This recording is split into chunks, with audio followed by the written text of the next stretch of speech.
तभी आज भगवान का कार्य है, फिर भी मैं 90 योजन जा सकता हूँ। भक्तों,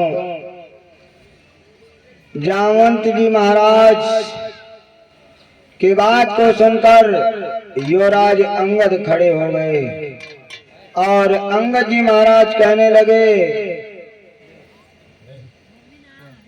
कि अंगद कहीं जाओ मैं पायरा,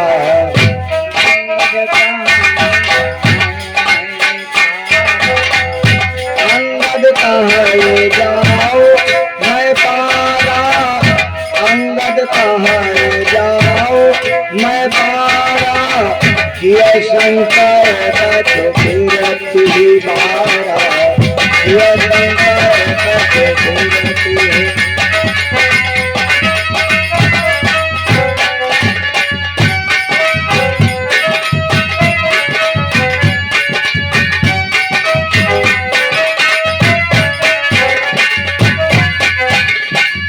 अंगद जी महाराज कहने लगे मैं जा तो सकता हूँ, लेकिन मेरे हृदय में संशय है।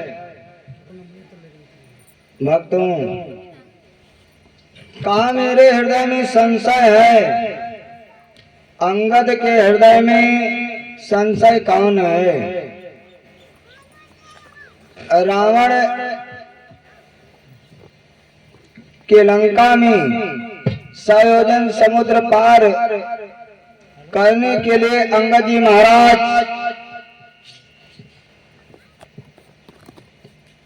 के हृदय में आज शंका कौन है? भवानी भोले बाबा से प्रश्न करने लगी महाराज कि अंगद कह रहे हैं मैं जा तो सकता हूं, लेकिन मेरे हृदय में संशय है। संशय कौन सी है अंगद के हृदय में? अंगद जी महाराज मन में विचार करते हैं कि अगर मैं लंका को गया तो वहां रावण का पुत्र अक्षय कुमार है। अंगद और अक्षय कुमार एक ही गुरुकुल में विद्या अध्ययन करते थे। ये अंगद और अक्षय कुमार में किसी न किसी बात पर झगड़ा हुआ करता था। अक्षय कुमार कमजोर था, अंगद बलवान। तो जब अक्षय कुमार को अंगद प्रताड़ित करते तो अक्षय कुमार गुरु के पास जाता है। गुरु ने कहा कि अक्षय कुमार अब अगर तुम अंगद से भिड़ोगे तो इसके द्वारा मारे जाओगे। आज अंगद जी के मन में यही भाव है कि अगर मैं लंका को गया तो अक्षय कुमार के द्वारा मारा जाऊंगा, क्योंकि गुरु का श्राप है। और अंगद के मन में दूसरा विचार क्या आया कि लंका मिले मंदोदरी माता,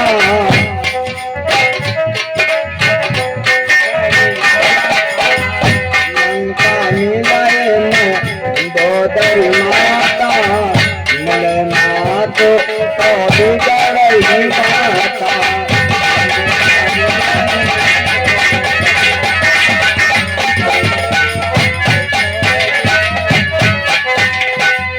लंका में मंदोदरी माता अगर मिल गई तो रोकई मोह का प्यारा,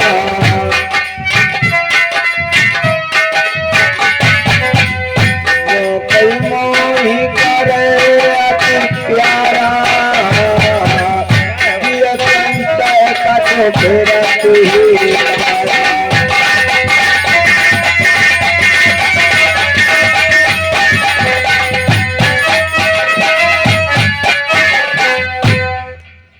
लंका में मंदोदरी माता मिल जाएगी और वो मुझे रोक लेगी।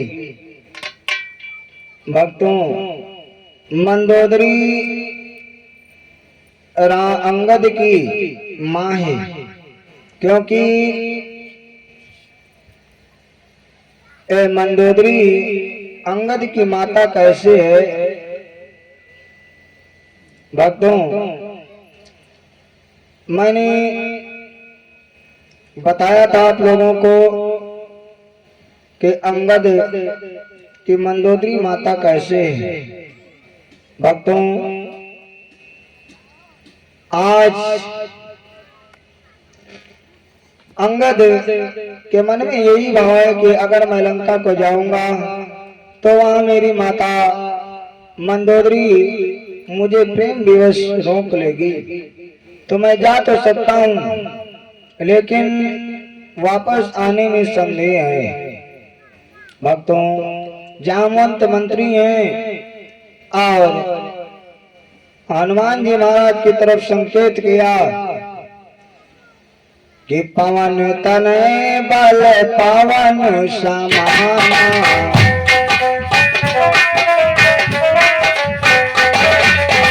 पवन तनय बल पवन समाना, सात्विक साधु रहे बलवाना।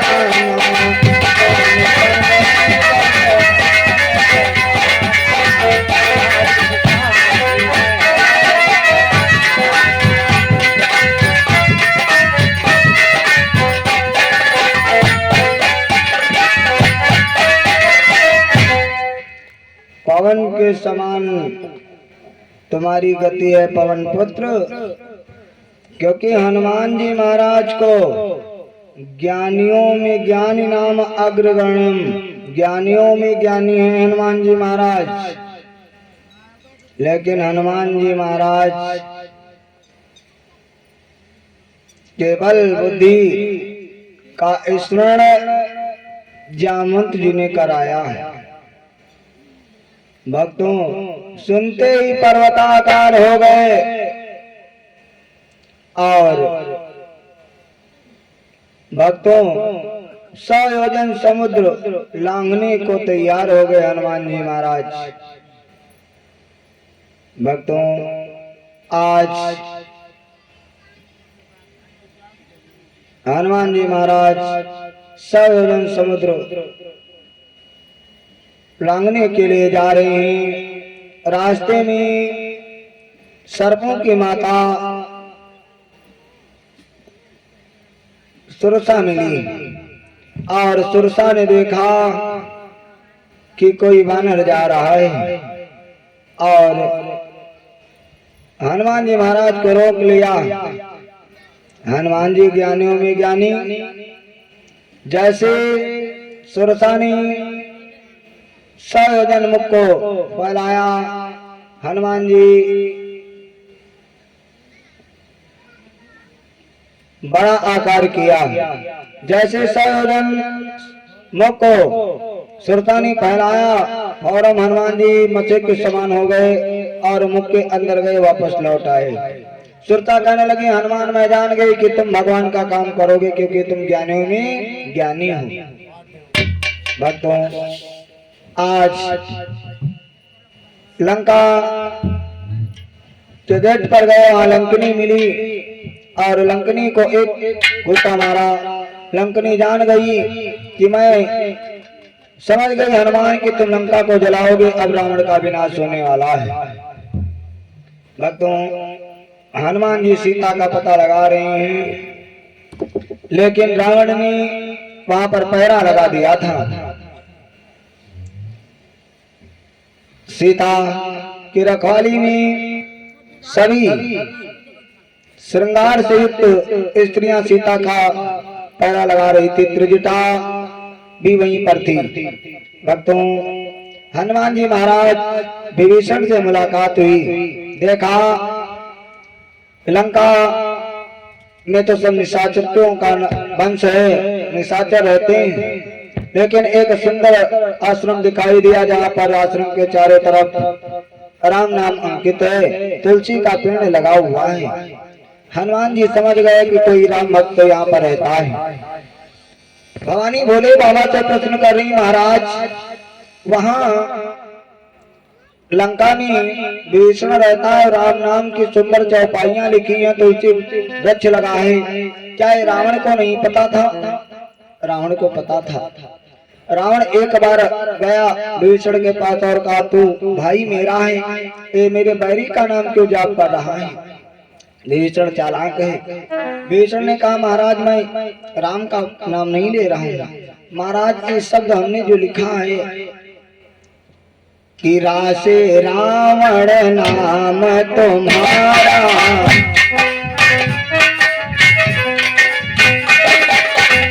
राशे रावण नाम तुम्हारा, नाश मंदोदरी बेचारा, राशे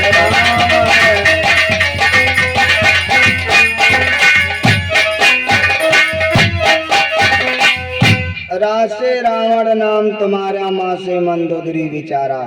रावण कहने लगा, भैया तू बहुत बड़ा ज्ञानी है, तो ही मेरे वंश का नाम उजागर करेगा। क्योंकि रावण जानता था कि और तो सब हमारा वंश पूरा निष्क्रिय आसुरी प्रवृत्तियों में लिप्त है, मेरा भाई एक केवल भगवान का भक्त है, इसके द्वारा ही हमारा कुल चलेगा। रावण विद्वान है। भक्तों, आज विभीषण के पास हनुमान जी महाराज गए और विभीषण कहने लगे, हनुमान तुम ऐसे सीता के पास नहीं जा सकते कि सती मांग कर सिंदूर पई हो,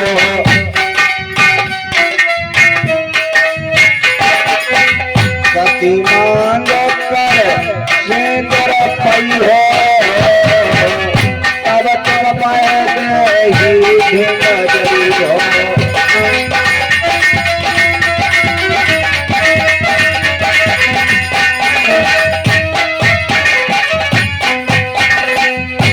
जब तुम किसी सती के मांग का सिंदूर पाओगे तब तुम सीता के पास जाओगे।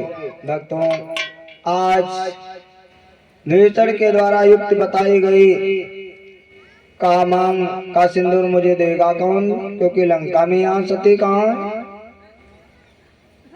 विभीषण कहने लगे, लंका में बहुत सी सती हैं, मंदोदरी, ब्रजज्वाल, लेकिन इन सतियों में सबसे आगे सती है सिलोचना। भक्तों, सिलोचना का नाम सुना।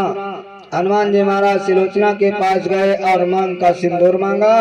सिंदूर ले करके हनुमान जी आज सीता के पास जाते हैं और वहीं पर अशोक वाटिका में अशोक वृक्ष पर बैठे हुए हैं और सारी निश्चरियां जब चली गई तब हनुमान जी ने उस मुंदरी को सीता जी के पास जैसे डाला, सीता मुंदरी देखा, पहचान गई और हनुमान जी महाराज से सारा प्रभु का हाल पूछा और चलते समय हनुमान जी महाराज को अपनी चूड़ामणि दे दिया।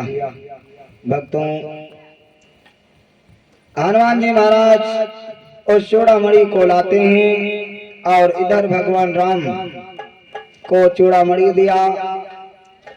भक्तों, प्रभु श्री राम बार बार संधि के लिए प्रस्ताव भेजते हैं कि रावण से कह दो युद्ध न करे, हमारी सीता को सकुशल लौटा दे, युद्ध की कोई जरूरत नहीं, क्योंकि मर्यादा के प्रतीक हैं भगवान राम। लेकिन रावण बिना युद्ध किए सीता को वापस करना नहीं चाहता है। रावण को उसकी पति मंदोदरी ने भी समझाया, लेकिन रावण बात मान नहीं रहा है। भक्तों, दोबारा अंगद को भेजा। अंगद ने भी रावण को समझाया, लेकिन रावण मानता नहीं। अंत में युद्ध की तैयारी हुई और भगवान राम अपनी सेना को लेकर समुद्र के पास आए। समुद्र से रास्ता मांगा, लेकिन समुद्र को अभिमान है। भगवान राम ने जैसे समुद्र के जल को सोखना चाहा, समुद्र हाथ जोड़कर खड़ा हो गया और कहा, महाराज अगर आप मेरी मर्यादा का पालन नहीं करेंगे तो संसार में हमारी बदनामी होगी। भक्तों, समुद्र ने बताया कि महाराज हमारे पर आप सेतु का निर्माण करिए। भगवान राम कहने लगे, इतना समय हमारे पास कहाँ है जो हम तुम्हारे पर सेतु का निर्माण करें। भक्तों, फौरन समुद्र ने बताया कि आपकी सेना में नल और नील नाम के दो बानर हैं और उनको गुरु का आशीर्वाद है कि आप जिस पत्थर को अपने हाथ से जल पर डाल देंगे पत्थर डूबेगा नहीं। भक्तों, आज भगवान राम ने समुद्र के कहने पर सेतुबंध रामेश्वर का निर्माण कराया। नल और नील सभी बानर पत्थर ला रहे हैं। नल और नील उन पत्थरों पर राम नाम अंकित कर रहे हैं। पत्थरों के द्वारा समुद्र पर पुल का निर्माण हुआ और भगवान राम ने सेतुबंध रामेश्वर भगवान शिवलिंग का स्थापना वहां पर किया। रावण को पूजा के लिए बुलाया, लेकिन पूजा बिना अर्धांगिनी के नहीं हो पाती। रावण देवी सीता को लाता है और भगवान की पूजा करवाता है। भक्तों, ये भाव देखो भगवान और रावण में कि है इतना वैर, लेकिन मर्यादा का प्रतीक रावण भी है। पूजा करवा करके सीता को वापस लिए चला जाता है रावण। भक्तों, फिर युद्ध की तैयारी होती है। भक्तों, युद्ध में बड़ा भयंकर युद्ध हो रहा है। भक्तों,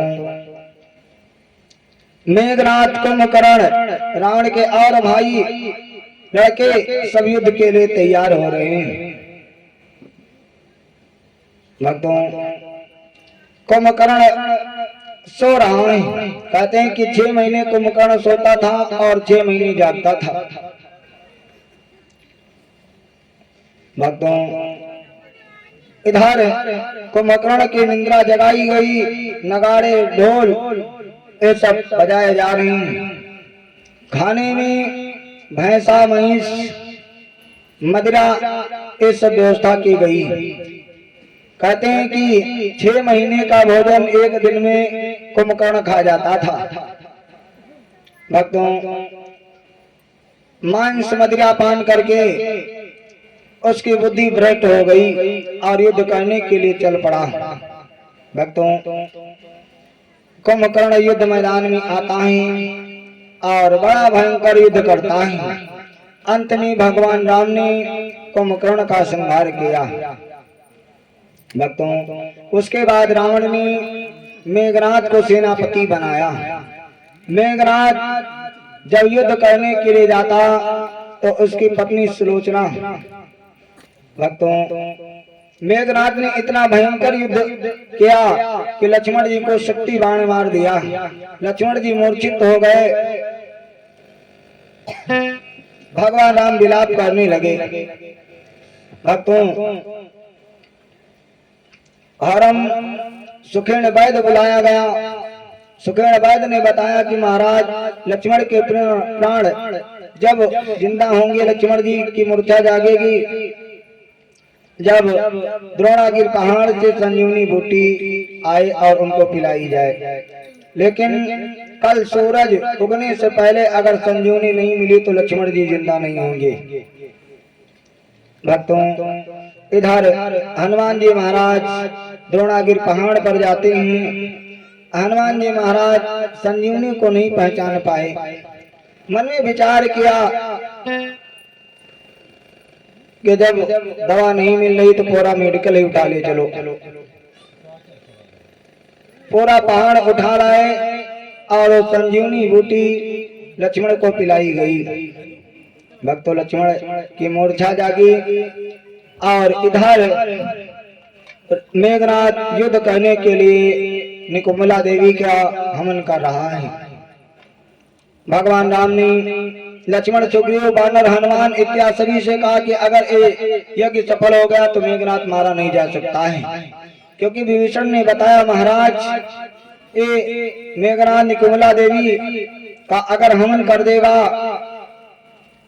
अगर यज्ञ पूरा हो गया तो मेघनाथ को मारना असंभव है। अपने वानर दल के संग में लक्ष्मण जी जाते हुए और मेघनाथ के यज्ञ कुंड को विध्वंस कर देते हैं। भक्तों, भगवान राम और लक्ष्मण ने मेघनाथ और लक्ष्मण में भयंकर युद्ध हुआ। लक्ष्मण जी ने मेघनाथ के सर को काटा और भुजा वहां जहां लंका में सुलोचना बैठी आंगन में जाकर गिरी। भक्तों, जैसे भुजा को देखा उस सती ने मन में विचार किया कि ये कहीं हमारे पति की भुजा तो नहीं, लेकिन सती है। उस भुजा को हाथ से नहीं उठाया, विचार करती है। उस भुजा से कहा, अगर तुम हमारे पति की भुजा हो तो मुझे लिखकर बताओ। वो भुजा आंगन में लिखने लगी कि देवी, तेरा पति मारा जा चुका है। भुजा तो आंगन में है और सर रामादल में, धड़ युद्ध के मैदान में। भक्तों, आज सुलोचना उस भुजा को लेकर जहां रामादल में मेघनाथ का शीश है वहां की तैयारी करती है। रावण समझा रहा है कि देवी, तुम वहां सर लेने के लिए दुश्मन के दल में क्यों जा रही हो? लेकिन मंदोदरी ने सुलोचना को समझाया कि बेटी तो रामादल में जाने के लिए क्यों परेशान हो रही है। वहां पर कि पितिया ससुर विभीषण तोरा,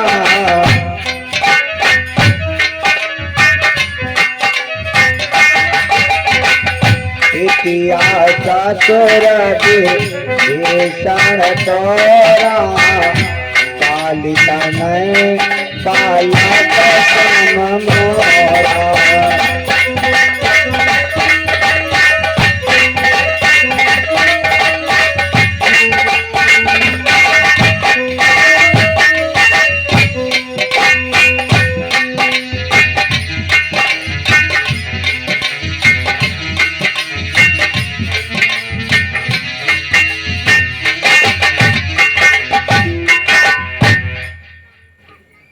पितिया ससुर वहां पर विभीषण है और बाली पुत्र जो मेरे पुत्र के समान है वो, और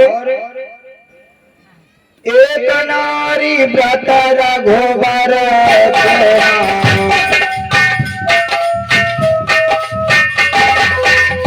एक नारी व्रत रघुबर तेरा, तुम सुनो मेरा।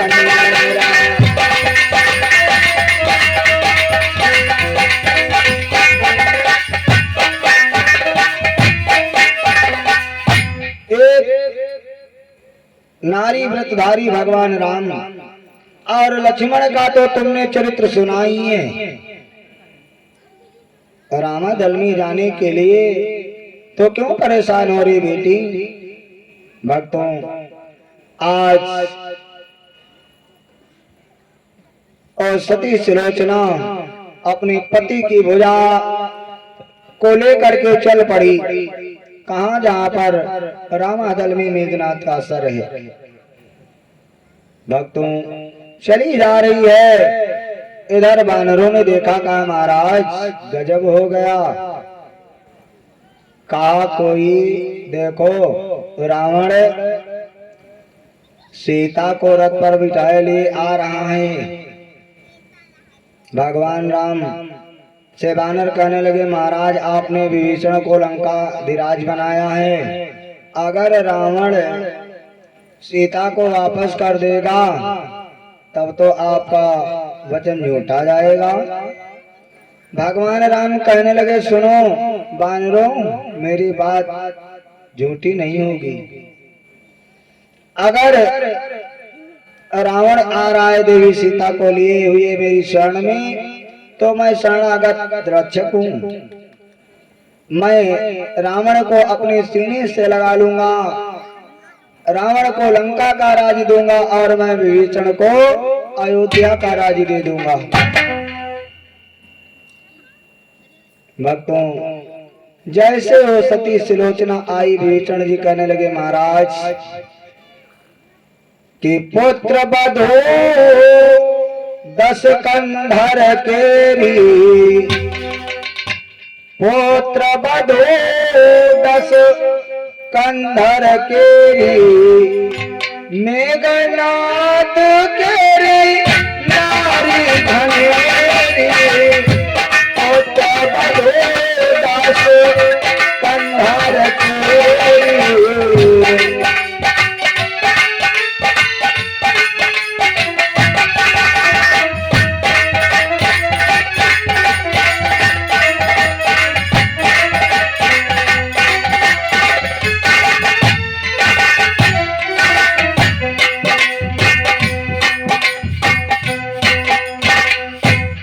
भक्तों,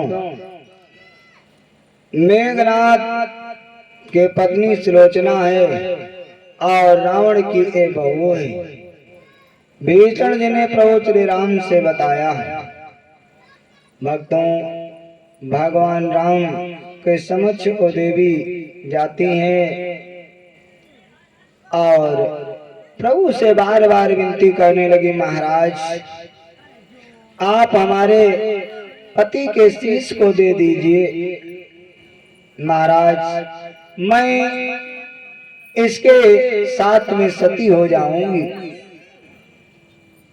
बानर कहने लगे कि महाराज एक बार तो बड़ी मुश्किल से मारे मरा है, और अगर आपने शीश दे दिया, ये अगर कहीं माया भी निकली, अगर दोबारा जिंदा कर दिया तब तो महाराज बड़ा संकट आ जाएगा। कहा महाराज अगर इसके पति की कटी भुजा आंगन में लिख देती है, लिख सकती है, तो इसके पति का कटा शीश हंस भी सकता है। भगवान राम कहने लगे सुग्रीव ज्यादा कुतर्क मत करो, क्योंकि ये सतवंती है और सतवंती के लिए सब कुछ जायज है।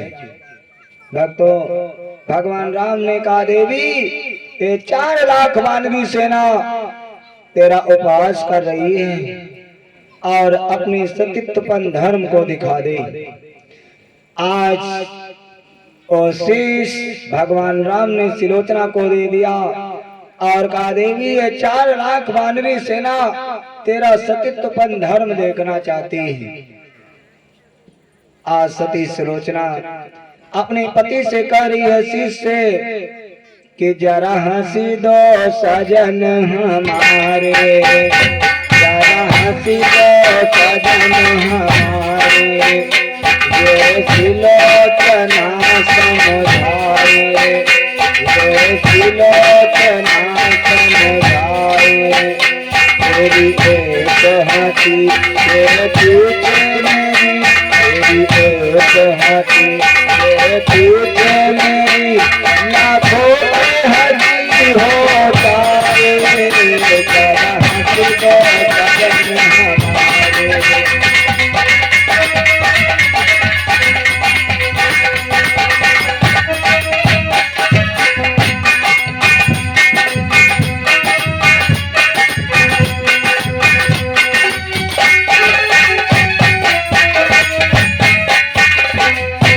जरा हंस दो सजन हमारे, सुलोचना समझाए, तेरी एक हंसी तेरे पीछे मेरी, ना भोले हंसी हो जाए, जरा हंसी दो सजन हमारे।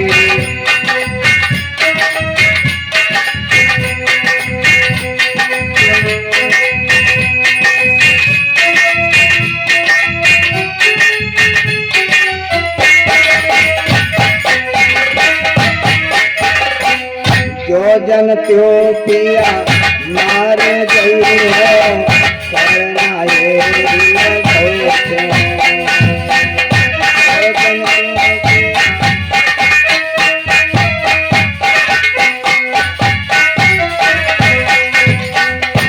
उनको ये चलो आने न देते युद्ध करने हम होते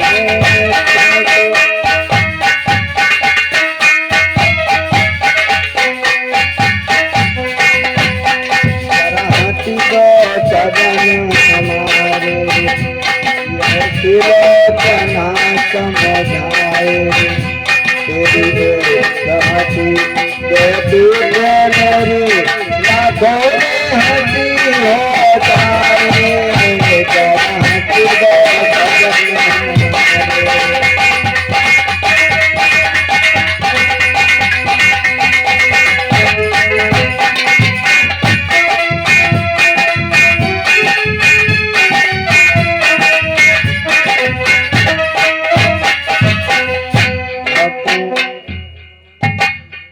आज जैसे सुलोचना ने कहा महाराज अगर मैं जानती कि जो जनती तब यहाँ गति शाम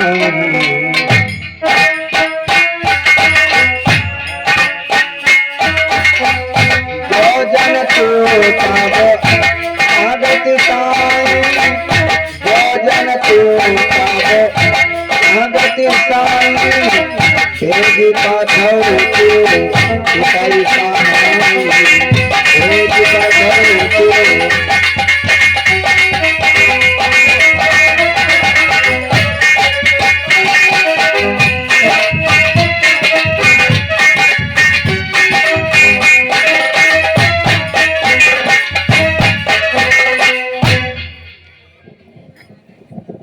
नकारा तेरे आगे हमारा आवाज को सुनाई दे रहे नकारा में बढ़वा पर तो बढ़वा कर दे आधा